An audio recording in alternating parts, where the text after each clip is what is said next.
Hello students, आज joint Hindu family वाला chapter जो हमारा बिजनेस स्टडी का चल रहा था उससे आगे का काम है कि जॉइंट हिंदू फैमिली क्या होती है, इसके बारे में हमने पढ़ा था, इसके फीचर्स पढ़े थे। आज इसके मेरिट्स और डीमेरिट्स पढ़ेंगे। देखो, मैं थोड़ा सा रिपीट कर देता हूँ। वैसे तो पुरानी वीडियोस जिन्होंने नहीं देखी है वो ज़रूर देख लें, उनको क्लियर हो जाएगा। हाँ जी, जॉइंट हिंदू फैमिली बिजनेस क्या होता है। जॉइंटली जब एक परिवार के लोग मिलकर बिजनेस चलाते हैं और उनका जो मैनेजमेंट है वो सारा करता करता है। करता मतलब जो मेन हेड है वो फैमिली का, वो करता है, उसे जॉइंट हिंदू फैमिली बिजनेस कहा जाता है। तो जॉइंट हिंदू फैमिली बिजनेस की कुछ मेरिट्स होती हैं और कुछ डीमेरिट्स होती हैं। सबसे पहले मेरिट पढ़ रहे हैं, merits of joint Hindu family business. सबसे पहली मेरिट्स है इजी टू स्टार्ट। इस तरह के बिज़नेस को स्टार्ट करना इजी होता है, मतलब ज़्यादा रजिस्ट्रेशन कराने की ज़रूरत नहीं है। सिंपल वे में अपना कोई भी आप बिज़नेस स्टार्ट कर सकते हो, तो इसलिए इसको इजी टू स्टार्ट बिज़नेस कहा जाता है। सेकंड पॉइंट है सीक्रेसी। सीक्रेट जो भी बिज़नेस होते हैं अगर वो सीक्रेट हों तो बहुत फ़ायदा होता है उनका, तो हम इनको सीक्रेट रख सकते हैं, ईजिली सीक्रेट रखा जा सकता है। थर्ड है direct contact with customer. Customer से डायरेक्ट कॉन्टैक्ट होता है। देखो, फैमिली बिजनेस जो चलते हैं ना, वो फैमिली बिजनेस फैमिली की एक रेपुटेशन की वजह से चलते हैं, तो ये डायरेक्ट कांटेक्ट होता है कस्टमर से, तभी वो बढ़िया तरीके से बिजनेस काम कर पाते हैं। तो ये डायरेक्ट कांटेक्ट होता है, इसके बेनिफिट हैं। थर्ड है फोर्थ है प्रॉम्प्ट डिसीजन। प्रॉम्प्ट का मतलब होता है डिसीजन लेना जल्दी से या एक तरह से एक तरफा होता है, क्योंकि सारे के सारे जो डिसीजंस होते हैं वो करता करता है। तो करता ही सभी डिसीजन लेता है, तो इसलिए डिसीजन मेकिंग जो होती है वो इजी होती है जॉइंट हिंदू फैमिली बिजनेस के लिए। नेक्स्ट है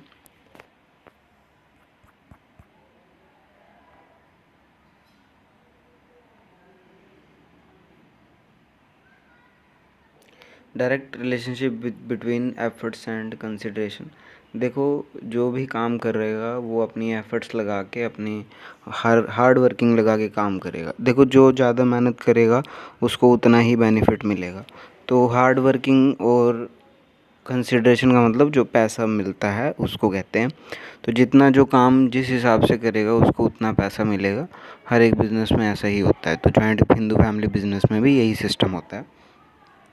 sixth advantages of inheritable quality. देखो, जॉइंट हिंदू फैमिली बिजनेस जो चलते हैं ना, वो फैमिली के बेस पे जो बढ़िया बढ़िया जो कारीगर होते हैं या जो बहुत बढ़िया काम करते हैं उनके ही बिजनेस चलते हैं। तो ये बिज़नेस जो होते हैं वो इनहेरेंट क्वालिटी वाले बिज़नेस होते हैं। ऐसा नहीं कि छोटा मोटा कोई बिज़नेस खोल के बैठ जाएगा। बढ़िया बढ़िया बिज़नेस खोलते हैं जो फैमिली बिज़नेस होते हैं, वो कुछ ऐसी चीज़ों का प्रोडक्शन करते हैं जो मार्केट में बहुत रेयरली अवेलेबल होती हैं। तो ये जॉइंट हिंदू फैमिली बिज़नेस ऐसे बिज़नेस होते हैं। नेक्स्ट है लिमिटेशंस दे रखी हैं इसकी। लिमिटेशन का मतलब कुछ इसकी कमियां भी होती हैं।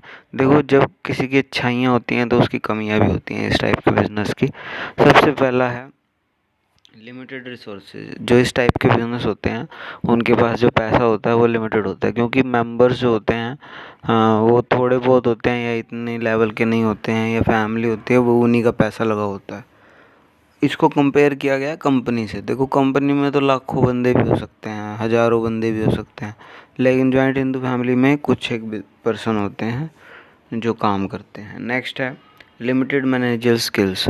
इसके अंदर जो मैनेजर स्किल्स होती हैं वो लिमिटेड, मतलब मैनेजर जो होता है वो करता ही संभालता सब कुछ।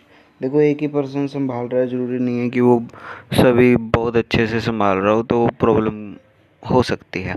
तो लिमिटेड सी स्किल्स होती हैं किसी के अंदर, लिमिटेड सी क्वालिटी होती हैं जिसके अकॉर्डिंग भी बिज़नेस चलाते हैं। नेक्स्ट है अनलिमिटेड लायबिलिटी। जो इसकी बिज़नेस की लायबिलिटी होती है वो अनलिमिटेड होती है।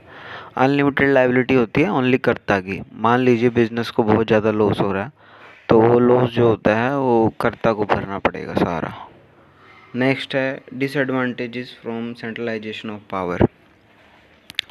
डिसएडवांटेजेस का मतलब नुकसान होता है सेंट्रलाइजेशन ऑफ पावर से। देखो, मैंने बताया था कि इस तरह के बिज़नेस को कर्ता संभालता है।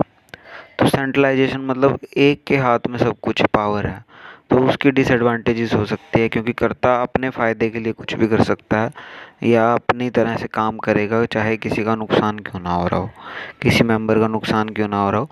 तो इसी का नुकसान हो सकता है कि डिसेंट्रलाइजेशन ऑफ पावर कंसेप्ट आता है इसके अंदर, कि एक की वजह से औरों को नुकसान भी हो सकता है। नेक्स्ट पॉइंट है lack of cooperation from members. कभी कभी मेंबर्स जो होते हैं वो बहुत बढ़िया तरीके से कोऑपरेट नहीं करते। कोऑपरेट का मतलब सहभागिता नहीं करते, भाग नहीं लेते काम में, तो उस चीज़ का भी सबको नुकसान होता है। लैक ऑफ कोऑपरेशन का सिस्टम आता है इस तरह के बिजनेस में। जिसने भी पुरानी वीडियोस नहीं देखी हैं वो देख लें, तभी आपको क्लियरली समझ में आएगा। Thank you very much.